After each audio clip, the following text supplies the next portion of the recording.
The reunion invitation was never meant to welcome him home. It was bait.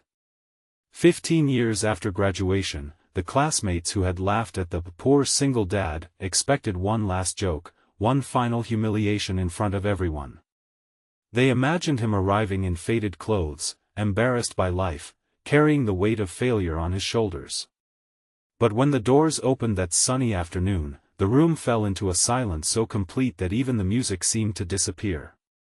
The man they had once mocked walked in wearing quiet confidence instead of expensive pride, and within minutes, every cruel laugh from 15 years earlier came back to haunt the people who had created them. Before we continue this unforgettable journey, if you believe kindness always matters, forgiveness is stronger than revenge, hope can change a life, and everyone deserves a second chance, please take a moment to like this video, leave a comment, share it with someone you care about, and subscribe to our channel.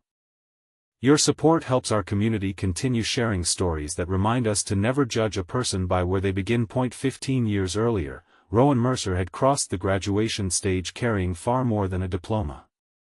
At only 19, he was already raising his newborn daughter, Elsie, completely alone after tragedy shattered every dream he had carefully planned.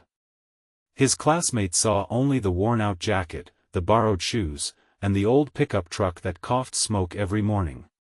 They never saw the sleepless nights spent rocking a crying baby before showing up to class exhausted.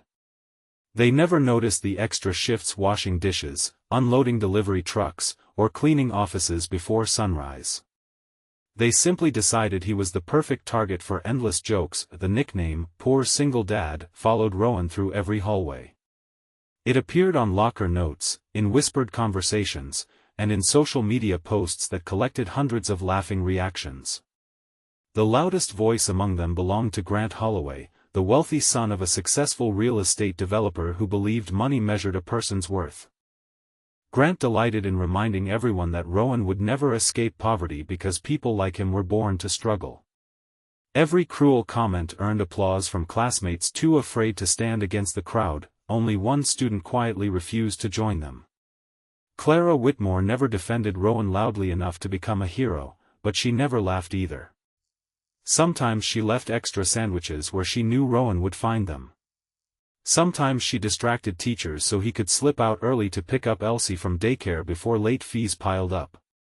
Rowan always noticed those small acts of kindness, even though pride prevented him from saying much more than a grateful smile. After graduation, life became even harder. Bills multiplied faster than paychecks. The tiny apartment leaked every time it rained. Rowan often skipped meals so Elsie could have fresh fruit instead of canned food. Many mornings he questioned whether hope itself was becoming a luxury he could no longer afford. One afternoon, while repairing a broken lawnmower for an elderly neighbor in exchange for groceries, Rowan realized something that changed everything. Machines spoke a language he understood instinctively. He could identify problems others overlooked. Broken engines, damaged generators, and failing industrial equipment all seemed to reveal solutions the moment he touched them.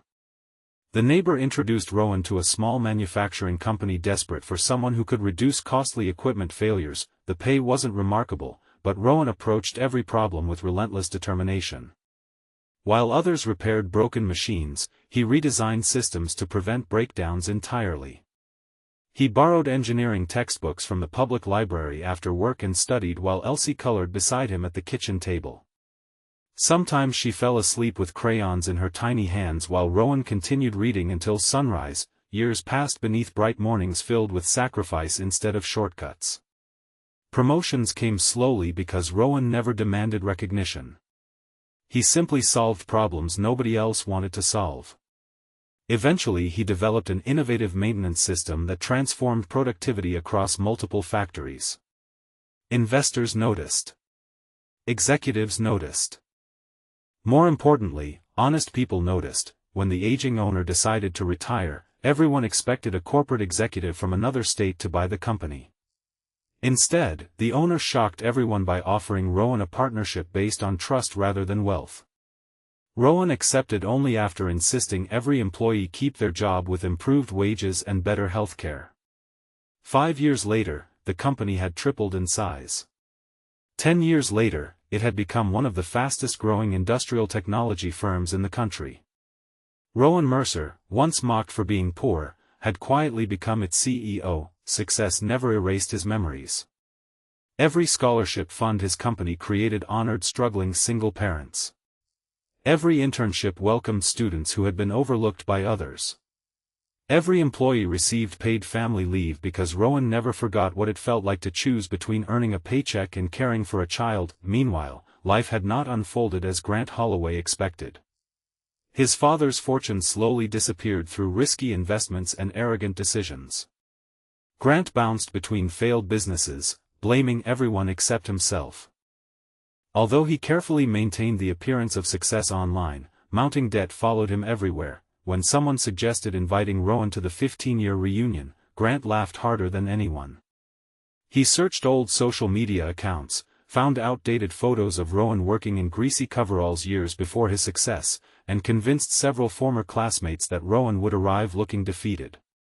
Secretly, Grant hoped humiliating Rowan once again would make him forget his own failures. The reunion took place on a beautiful autumn afternoon inside a renovated vineyard overlooking rolling green hills.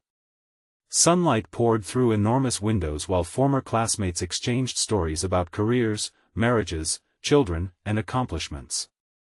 Conversations grew louder whenever someone wondered whether Rowan would actually appear. Then the entrance doors opened. Rowan stepped inside wearing a tailored navy suit that fit comfortably rather than extravagantly. Beside him walked Elsie, now a confident young woman preparing to begin medical school after earning scholarships through years of hard work. Rowan wasn't surrounded by security guards or photographers. He carried himself with the same quiet humility he had possessed years earlier, except now it rested upon confidence forged through struggle. The room froze, faces that once looked down on him now searched for explanations. Some recognized him immediately from magazine interviews about manufacturing innovation and charitable foundations. Others stared in disbelief before whispering his name. Grant forced an exaggerated smile and marched across the room pretending nothing had changed. He loudly congratulated Rowan on finally doing okay, hoping to reclaim control of the conversation. But before Rowan could answer, the reunion organizer tapped a microphone and welcomed everyone. The organizer revealed that one graduate had recently been selected as the keynote speaker because his leadership had transformed thousands of lives through business innovation and community service. Then she invited Rowan Mercer to the stage. The applause began slowly before building into a standing ovation from people who genuinely admired what Rowan had accomplished. Grant remained seated for several uncomfortable seconds before reluctantly joining everyone else. Rowan stood before the audience without arrogance. He looked across familiar faces, remembering every laugh, every insult, every lonely afternoon. He could have exposed every person who had mocked him.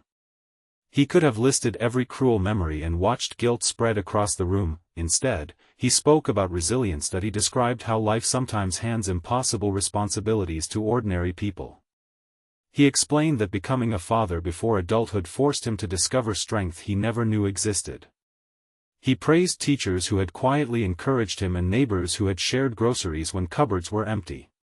He thanked every challenge for teaching him compassion toward struggling families. Then Rowan said something that no one expected. He admitted that being underestimated became his greatest advantage because it taught him to build character instead of reputation. While others spent years trying to impress people, he spent those same years improving himself. Success, he explained, was never about proving critics wrong. It was about becoming someone his daughter could proudly call her father. Many people wiped tears from their eyes. Grant felt something far more painful than embarrassment. For the first time in years, he recognized the enormous difference between appearing successful and becoming someone worthy of respect. After the speech ended, people lined up simply to thank Rowan. Several apologized sincerely for the way they had treated him. Rowan accepted every apology without pretending the past never happened. Forgiveness, he explained, did not erase painful memories, but it prevented those memories from controlling the future. As the afternoon continued beneath warm sunshine, Grant finally approached Rowan without the confidence that had once defined him. Financial failure, broken relationships, and years of pride had left him emotionally exhausted. He quietly admitted that the reunion invitation had originally been intended as another opportunity to laugh at Rowan. Saying those words aloud seemed to break something inside him. Rowan looked at the man who had once made every school day unbearable. Revenge stood within easy reach. Instead, Rowan asked Grant a simple question about whether he still possessed the talent for organizing construction projects that he had shown in school. Surprised, Grant admitted he did. Rowan explained that his company was expanding into sustainable manufacturing facilities across several states and needed experienced project managers willing to rebuild their careers honestly. The opportunity would not be handed to Grant because of pity. He would need to earn it through integrity, discipline, and hard work like everyone else. Grant's eyes filled with tears he could no longer hide. No speech about forgiveness could have impacted him more deeply than receiving a chance he knew he did not deserve. Months later, Grant became one of the hardest-working managers in Rowan's company. The transformation was neither instant nor perfect, but it was genuine.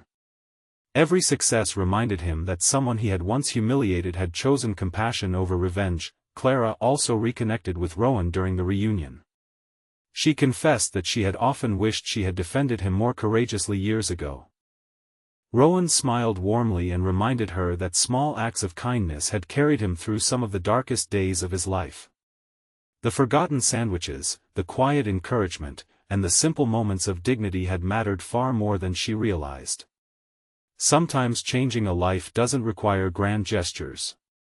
Sometimes it begins with refusing to join cruelty. As the reunion drew toward its close, classmates gathered outside beneath the bright afternoon sky for one final photograph. 15 years earlier, Rowan had stood at the edge of every group picture, almost invisible to everyone else. This time, people invited him to stand at the center. He accepted only after asking everyone to move closer together because no one, he believed, should ever again be made to feel like they didn't belong. Before we reach the end of this story, leave a meaningful comment sharing the lesson that touched your heart the most. Have you ever seen someone rise above rejection with kindness instead of revenge? Your words may inspire someone who desperately needs encouragement today. As Rowan and Elsie walked toward their car beneath the golden afternoon sunlight, he realized the greatest victory had never been becoming a CEO. It had never been wealth, recognition, or headlines. His greatest success was raising a daughter who had learned compassion from hardship instead of bitterness, and becoming a man whose heart remained humble after achieving everything others believed impossible. The classmates who once measured people by money finally understood that true greatness is built quietly through sacrifice, integrity, perseverance, and love. The invitation meant to humiliate a poor single dad had instead become a reunion where everyone discovered that the richest person in the room was not the one with the biggest bank account, but the one with the biggest heart. If this story touched your heart, please like this video, leave a meaningful comment, share it with someone who needs hope today, and subscribe to our channel so you never miss another emotional journey. Remember, never judge someone's beginning, because the person the world laughs at today may become the one who teaches everyone the true meaning of success tomorrow.